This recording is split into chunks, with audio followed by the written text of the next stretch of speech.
Hey world, good morning. It's April 5th, 2022, about 9 a.m. my time.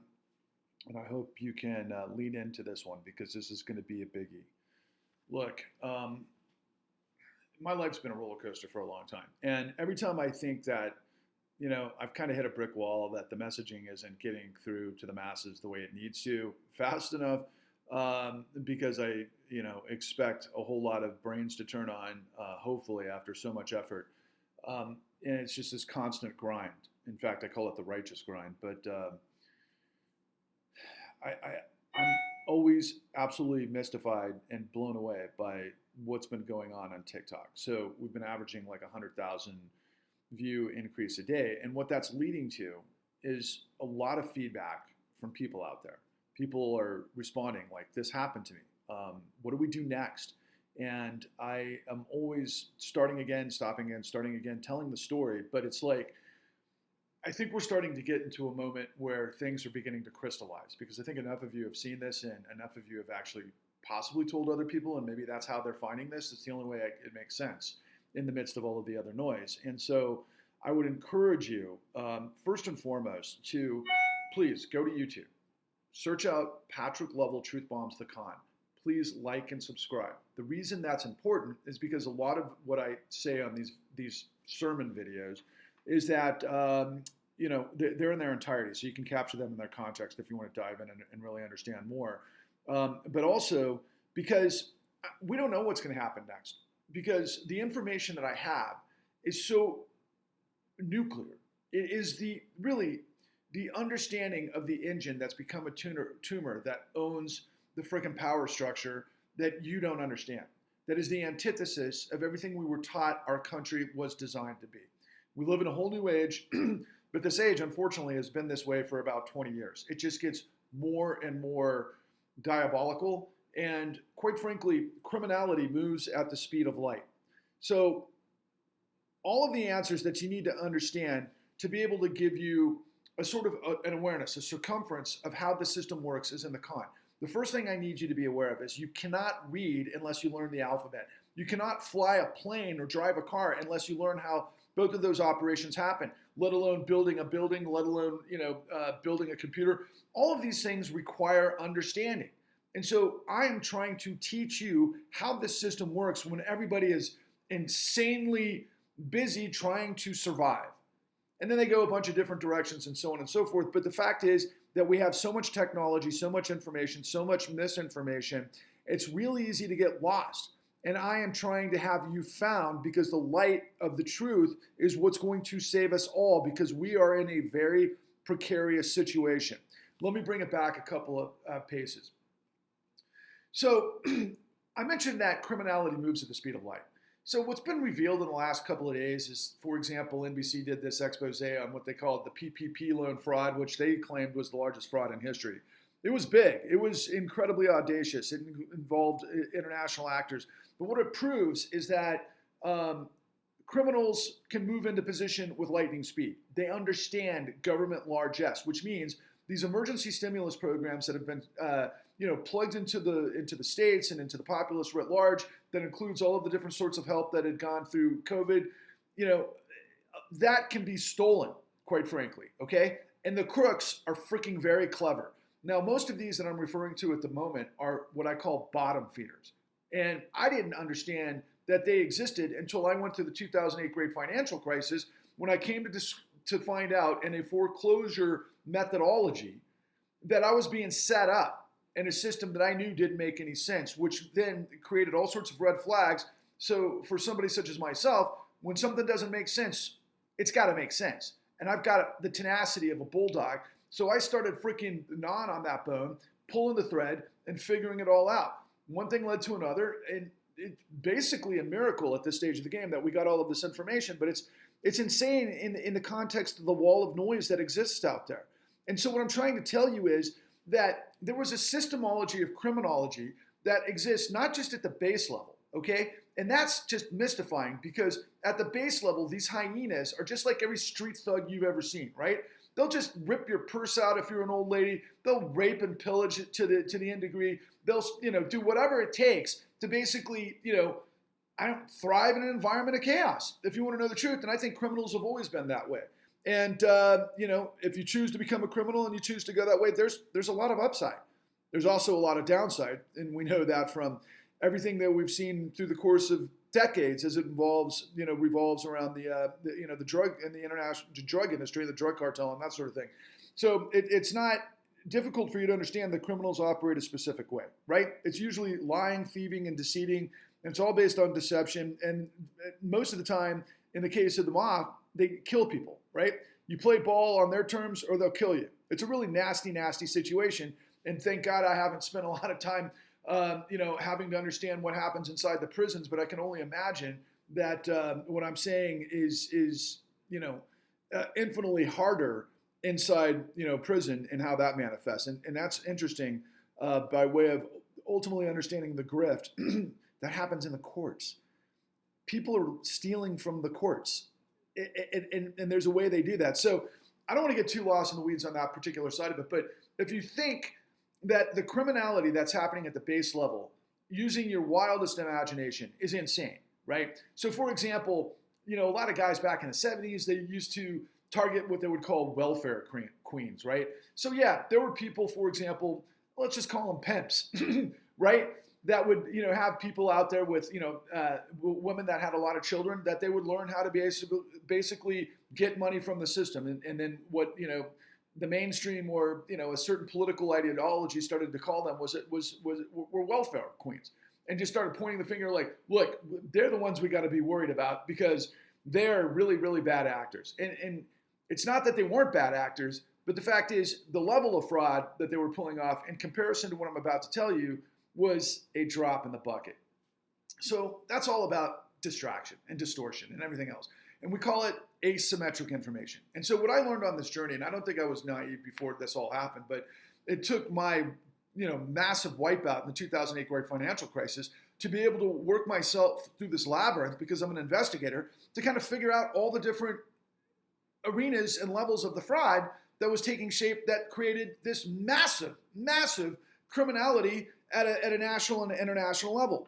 And so as you follow the food chain up, you really get to a point where you understand that it's the guys at the top of the food chain that are pulling the biggest grifts of all. And then you realize, oh my God, it's our central bank, it's the Federal Reserve that's fueling it all. And there's a methodology to this, okay? So like, for example, if you listen to some podcasters out there and guys that, have had a loud voice for a long time, and they're really,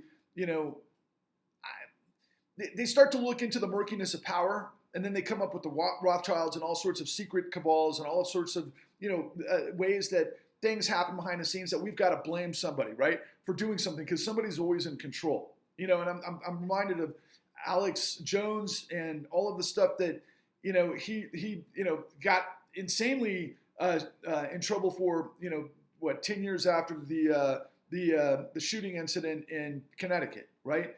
And, he was always like, that was set up by the deep state and all of this other crap, And so people, because our minds and our imaginations can really think through a lot, especially if we're involved at the base level in criminality, we can think, oh my God, there's somebody definitely up above that's in behind the curtains that are doing things that are infinitely bigger than I am. And so I got to put a face to it, and I got to figure it out, and I got to blame somebody, right? Even though I might be doing the same thing, which is what I see a lot out there, because I get contacted by people all the time that want to tell me about criminality that they want to expose. And then as I start to dig in and I start to find out who they are, it looks like they might have been involved with it themselves, right? So it's like this walking, on the razor's edge a lot of the times. But what I need you to know is that the Federal Reserve policy has enabled this thing to go on in a way that has never happened before in U.S. history. It started in 2009, and it's become our system ever since. There were two huge markers that took place. One is 2009, and the other is 2019. You guys may have heard me talk about the $29 trillion number.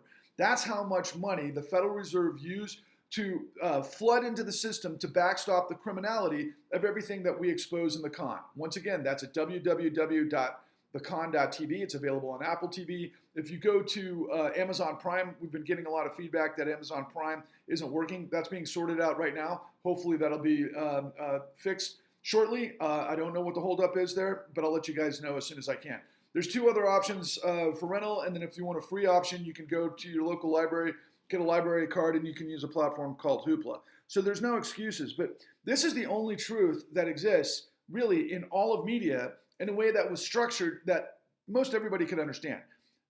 You can't read unless you understand your ABCs. You can't fly a plane again unless you understand all of the methodology of licensing, to get your license to be able to go through and actually fly a plane. I mean, everything is like that, but we made this as easy to understand and is factually accurate because I had access to all the people in the system where they were top level whistleblowers that worked at the biggest financial institutions in the United States that told us exactly what they knew. And we pieced and sequenced all this stuff together with the guys within the regulatory framework of our country that were supposed to make sure this stuff doesn't happen. And I'm talking about guys at the FBI, the Department of Justice, and the SEC, the Securities and Exchange Commission, which are the top government agencies that are designed to make sure that the criminal apparatus of lying, stealing, and deceiving doesn't happen at the highest level. But that now has taken over the system. Okay? So again, criminality moves at the speed of light. We spent roughly 29, well, it's not roughly, I say roughly because it was 29 or $30 trillion in 2009. I've heard 30 trillion, I think that's more accurate. But we've spent, as it turns out, and this is recent information, approximately the same amount in 2019 to backstop a similar meltdown that nobody understood because the grifters have gotten so good at being able to do this and they realize no one in media is going to challenge them. They haven't yet. I mean, I look at mainstream media and you look at Rachel Maddow. Rachel Maddow is paid to make sure we take down Donald Trump. Yeah, same for Tucker Carlson at Fox. His whole thing is to take down the Democratic Party, right? They're the two conflicting, battling political apparatuses in this country play out in both MSNBC and Fox. CNN is just this whitewash of whatever. I mean, I don't even want to get into criticizing CNN in a way that takes up too much time because, quite frankly, it's a joke. It's like People Magazine. It's not journalism.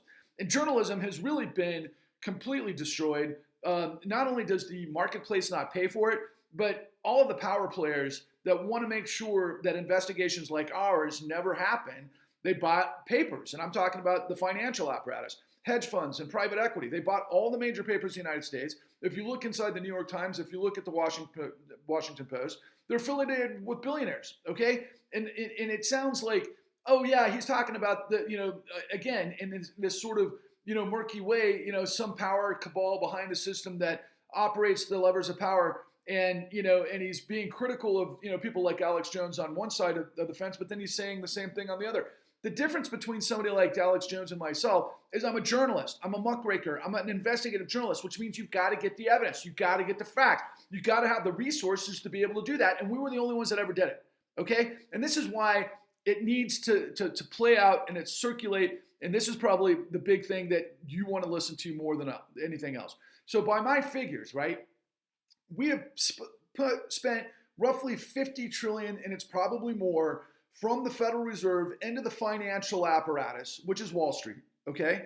And that basically maintains the world based on our fiat currency as the dollar as the reserve currency throughout the world, which is being challenged right now, which is a big deal. And I think, quite frankly, the war in Ukraine might be a proxy war to be able to get Russia and China and Saudi and the BRIC countries, India and Brazil, and a few others, basically away from American hegemony, okay? So it's kind of the West versus the BRIC countries, and they're the ones that have been, quite frankly, producing a lot of what we consume, and the West has been kind of middlemen that have created this incredible smoke and mirrors that led to blowing up the United States economy. This is 4 or 5 decades in the making, and all it does is it sends trillions of dollars to the most wealthy in the country, or in the world for that matter, and then it appeases or pacifies the top 10% that have stocks. They might be doctors, attorneys, and everybody else. They have assets. It works for them. It does work for the 10%, but it's not a sustainable economy.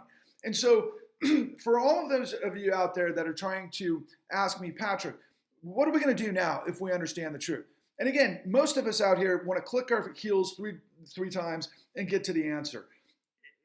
There are no shortcuts to doing the right thing, just so you know. It's very difficult. Honesty and integrity require work, which is what we've done the entire time, and then ultimately it fell on deaf ears in the marketplace because we're up against this madness of noise. We're up against all of these podcasters who talk back and forth about things they don't understand, and the mainstream's not covering it. So here we came with the monumental truth that literally impacts tens of millions of people on one level, which is the housing collapse, and then hundreds of millions of others because of all of the things that play out in the global system and the machinery, most notably, which is the pensions. So everybody continues, what are we going to do now?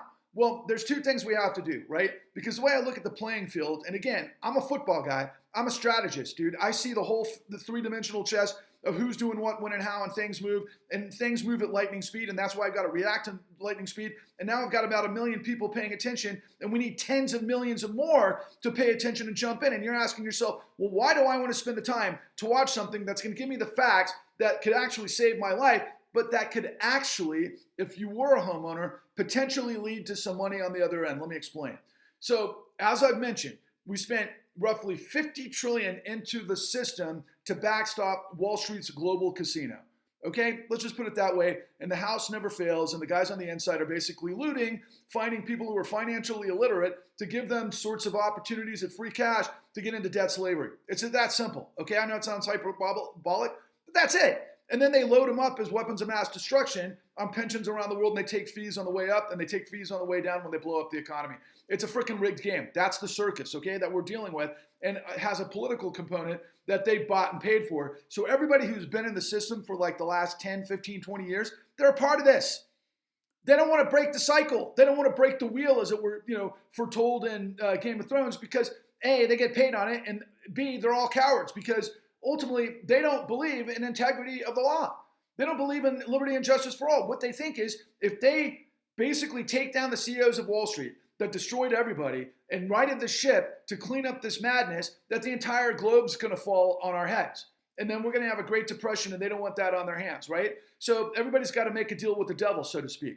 Meanwhile, what I'm trying to tell you, given everything that's happened from 9/11 through 2008 through whatever COVID was, and I say whatever COVID is because I don't think it was some grand conspiracy. I don't know. I don't think it necessarily, it's weird that it came out of, China in the lab. I don't know, I don't know the details of this stuff. It played out in some crazy ways, but I've got a lot better modality of understanding of what, Putin is doing in Ukraine, which seems like a proxy war with this sort of potential World War III that's going to determine who's going to be in charge of how the globe operates moving forward.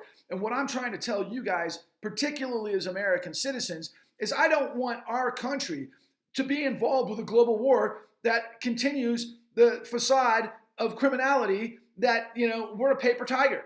I want to reconstitute, reconfigure, reboot the United States. Everybody out there talks about the Great Reset in one form or other, but they don't have the vision. They don't understand what the fuck the corruption is to begin with, let alone how it filters down to the regular people, which is I'm trying to tell you. So we spent $50 trillion on the bad actors, which is a criminal enterprise that has a global component to it that filtered through our housing system and every other mechanical, debt scenario that goes with college loans, with, student loans, with, the way we purchase cars, pretty much everything. Right? That's the way it's bundled in terms of securities sold on the open market, and that's how we function this economy, okay? In a lot of ways, it would be brilliant if it was actually had underwriting, and we had an economy where people made money so that they could get into deals and we could have competition, all of those sorts of things, but it's been that reality turned upside down. So it's the American dream becomes the American nightmare. And what I think, based on everything that we've put in the con and how it relates to everybody who went through the foreclosure madness, I'm convinced that every single foreclosure that happened in this country was illegal. And it was illegal predicated not because, there was a lot of bad borrowers who had no idea what they were getting into, who had no manner or reason that they were going to be able to pay back those loans. But we can't blame them because they were used as, they were basically, they were the mark. They were the mark for this grand conspiracy that works out in the way that we lay out in the con. But ultimately, they were none the wiser. So they got some short-term loans. They got into a house for a short time, and then they got blown up, right? And then they got thrown in the streets, and their lives were, destroyed. And they never knew what the hell happened to them, right? But meanwhile, as you go through the system, you realize it was just a freaking engineered fraud, a Ponzi scheme that gave trillions of dollars to the bad actors. So what we did when we picked up the pieces of everything that made that happen, what I need you to tell everybody is that if you lost your home, you need to A, watch the con. And then B, if you want to get involved with what I'm about to tell you, which could potentially lead to some money for you, you need to go to our website at www.thecon.tv. You need to write your story, tell us your story, and then I need you to send a picture of your receipt of actually watching the con, which we are selling for like $2 a pop, and it's free on Hoopla, like I said. But if you send that, what I'm thinking about, and this is kind of where I want to go to all the people that are saying, well, what do we do and what has to happen next? Well, first, we have to have a population that understands we got railroaded by a criminal activity that our government not only covered up, but actually gave trillions of dollars to the bad actors, which has created the system we live in. And we need to do that. And B, that needs to transmit, or I should say evolve into what we call a modern day Pecora hearing. Now, the con was the investigation. But it led me to the good actors within the system that are the people capable of bringing a massive indictment, or I should say, through sort of a grand jury.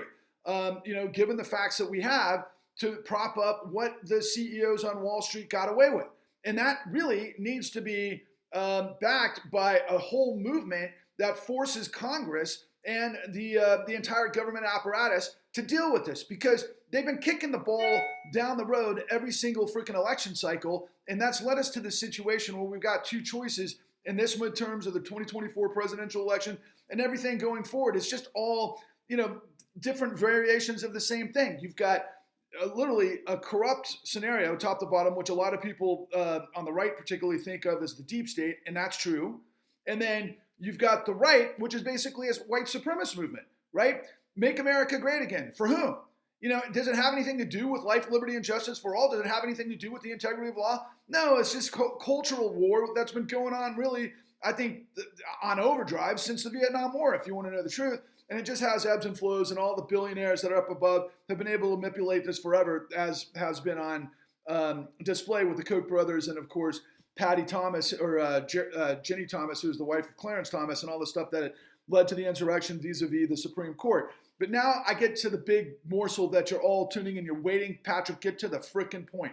This is the point, okay? So we have precedent. In fact, the law, when the law becomes precedent, when something takes place, it becomes the law of the land, and then it kind of reconfigures how certain things work. Whether it was like in the civil rights movement or, any of the big stuff. I mean, we talk about abortion. You hear that a lot of time. It's a huge thing. There's so much else, God in schools, whatever the case may be. If there's a Supreme Court ruling, it becomes the law of the land. And the way the Supreme Court, gets those scenarios is that, it's like something didn't happen in an appellate court and it works its way up to, and then it's finally heard in the Supreme Court. What does that have to do with what I'm trying to get to for you guys to actually potentially see an upside for this, okay? So we know that there was precedent back in, let's call it 2011, when a woman who I've interviewed, who I've got on the sidelines for season 2, her name was Lynn Sismoniak. And Lynn Sismoniak was a attorney in Jacksonville, Florida, and she went through the foreclosure situation herself, but she was an attorney and she started piecing things together like I did, and she was like, what the hell is going on here? And so she pulls her threads, and it leads to revealing the robo-signing madness that happened that preceded what became the national mortgage settlement. As a result of her being able to prove to the government of all of the stuff that the government wasn't able to stop, she was entitled to 15% of what the figure that they came to. I'm not sure exactly how that came to that figure, but from what I understand is a whistleblower suit, and I'm kind of murky on all the details. But it's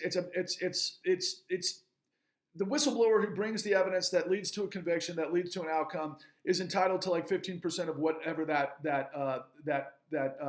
huge grift led to. Okay, so in the case of Lynn Sismoniak, they came up with a figure, $98 million. I know that she didn't see the $98 million after what went through the attorneys and taxes and all sorts of things. But the bottom line is that was the total figure, right? So the con does what the government hit, okay? The government had the Financial Crisis Inquiry Commission after the Great Financial Crisis. There was kind of an initial situation that took place in about 2008-ish, 9-ish, with 11 hearings. Carl Levin, a senator from Michigan, was doing some fantastic investigation, was kind of the first, it looked like it was a shot over the bow to warn Wall Street what was coming. But they really didn't get to the nitty gritty of it until, I mean, there was a lot of speculation of things that would happen, and media was following on quite a bit because they could never get to the full story, which they never do because they're in the 24-hour echo chamber and they don't have the bandwidth or the commitment to ever actually really understand the truth. That's just the problem with journalism today. And it's not journalism. It's just access, propaganda, if you want to know the truth. So we come 10 years later with picking up all of the elements of the crime that never made it to the American people, which shows all of the grift at every single angle, which proves what Obama said on 60 Minutes was a complete lie. President Obama told the American people that what Wall Street did may have been illegal or unethical, unethical, and I think he may have even said disgusting, but he said it wasn't illegal. That was a lie. He's a constitutional law expert. He's got an AG. The guy's briefed on all this stuff. He wrote the anti-predatory legislation before it became the rule, the lay of the land, the law of the land, and so it was just lawyers speak to basically prevent the world or the country from knowing what actually happened, and that's what the con reveals. And ultimately, because the truth never got out, a great population of people were like, look, we're getting destroyed by the Democrats. Hillary Clinton and that whole machine that's been around for decades, they're not my friend. So the only choice they had after all of the Republican circus ultimately becomes Trump basically saying he's going to drain the swamp, but that was all bullshit because Trump was the swamp. I mean, it was a race to the bottom.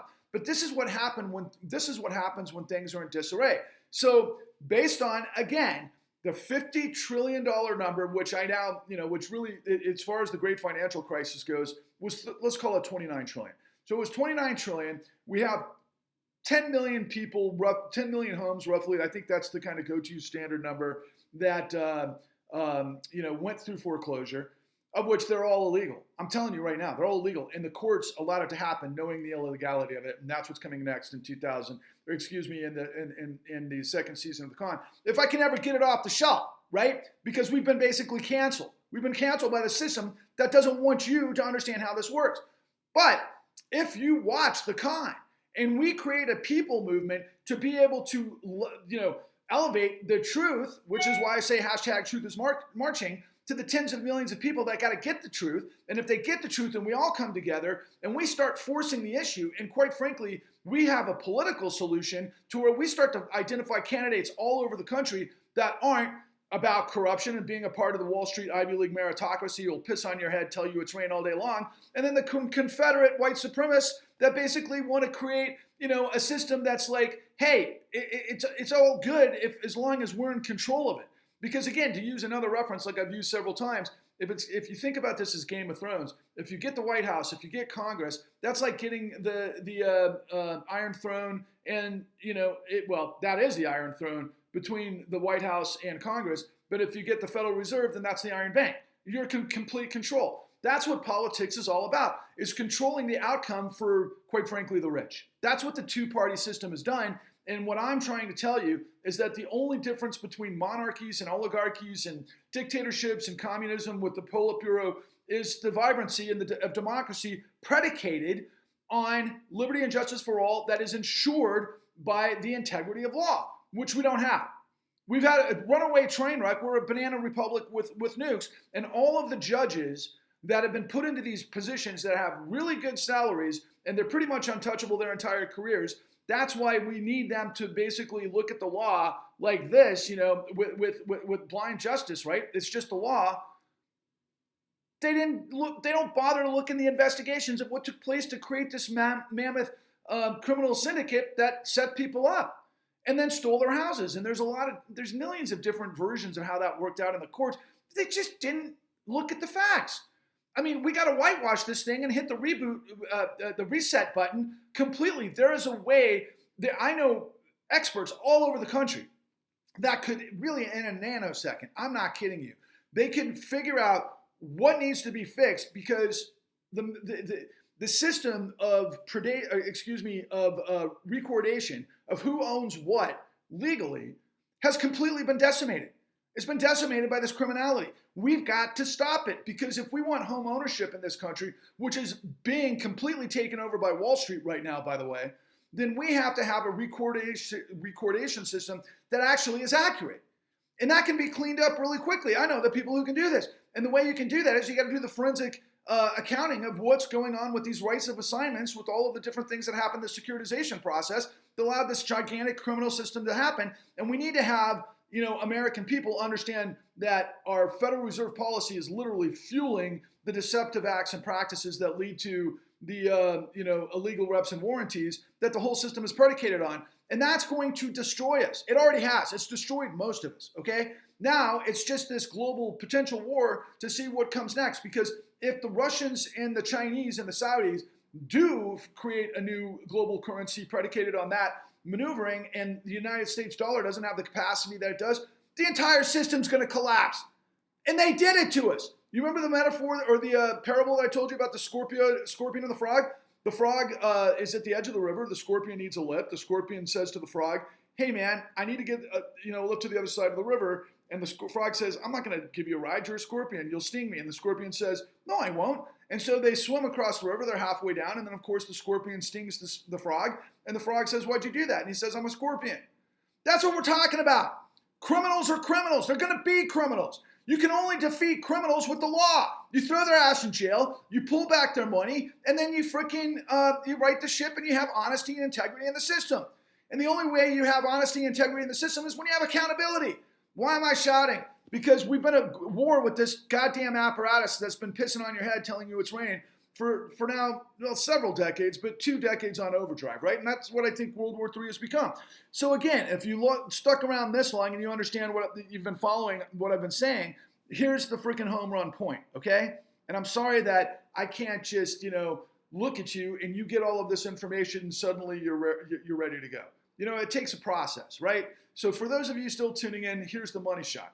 So if you lost your home to an illegal foreclosure, and we've got the facts based on precedent that took place during that led to the National Mortgage Settlement and Lynch-Sismoni Act, based on my numbers, the $29 trillion number, the con is worth $4.5 to $5 trillion. Don't get me specific on those numbers.